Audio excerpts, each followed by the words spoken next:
If you're traveling or cruising to Puerto Plata in the Dominican Republic, here are some great things to see and do. Puerto Plata is an amazing place to visit if you love beauty, history, and a warm and welcoming people. English is widely spoken, we never felt unsafe, and the American dollar is more than welcome. As you exit the ship, you come into the Taino Bay port. Of course, you find all the normal amenities that you find in any cruise port.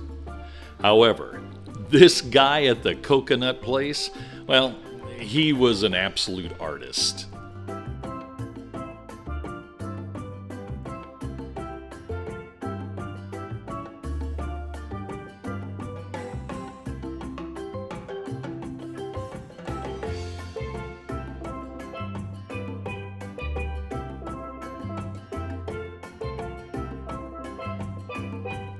Now, you don't really need to leave the port area to have a great time. They've got the duty-free shop, a water park with a lazy river, all kinds of shopping and places where you can lay out in the sun. But if you're more adventurous, we've got some great suggestions on where you should go.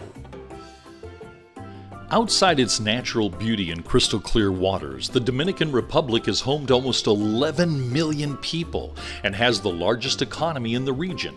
And believe it or not, in 2022, it exported almost $14 billion worth of goods to the United States alone. Christopher Columbus was the first European to land on the island, and he claimed the island for Spain.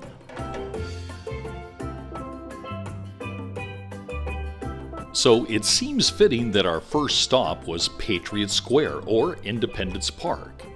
This park in the center of the old town celebrates the Dominican Republic winning its independence from Spain in 1844. This statue of Juan Pablo Duarte stands in Patriot Square. He's considered the father of Dominican independence.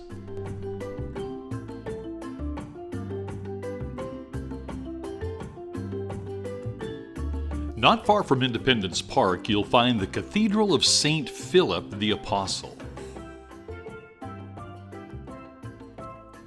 This Catholic church was founded in 1863, but after being destroyed by fire, the present-day structure was started in 1929, but not completed until 1950 due to an earthquake that slowed construction.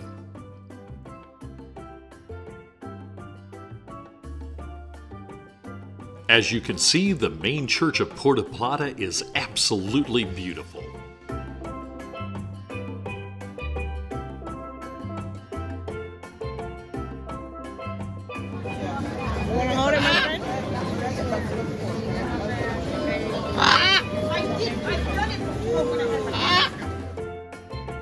The Fun Umbrella Alley is based on the concept of the original umbrella street that started in Portugal in 2012. It's a great place to get a picture taken if you can navigate the crowds.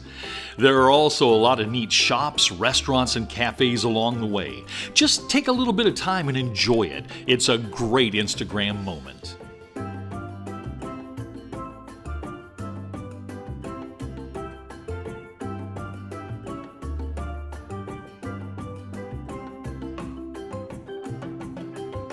Paseo de Donna Blanco, or Pink Street, is a tribute to Mrs. Bianca Franceschini, an Italian immigrant who was an early pioneer in developing the tourism trade in Puerto Plata in the late 1800s. As the name says, it is pink. Everything, the floor, the walls, the decorations.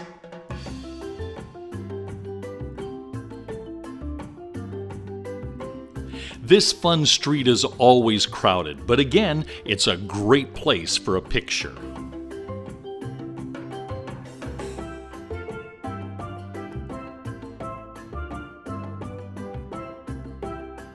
The Mercado Modelo Municipal Market, or the City Market, isn't necessarily a normal tourist stop because you can't bring fresh fruits and vegetables back to the United States.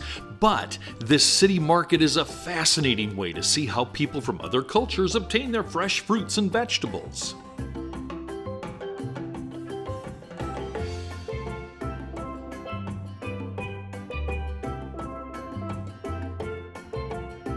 This imposing fortress is Fort San Felipe.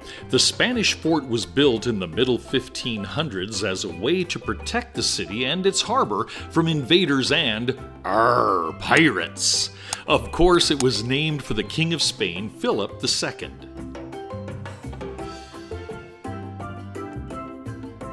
Today, the fort is a museum that reflects the important role it played in the history of Puerto Plata, and it displays weapons from the 17 and 1800s.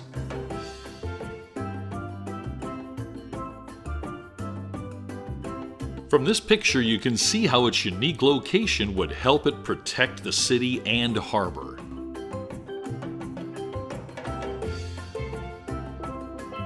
That was about all we could fit into the short time we had in Puerto Plata.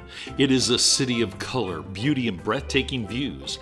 If you get the chance and can get there early enough to get through the lines, make sure you take the cable car to see Isabel de Torres Puerto Plata. It offers breathtaking views.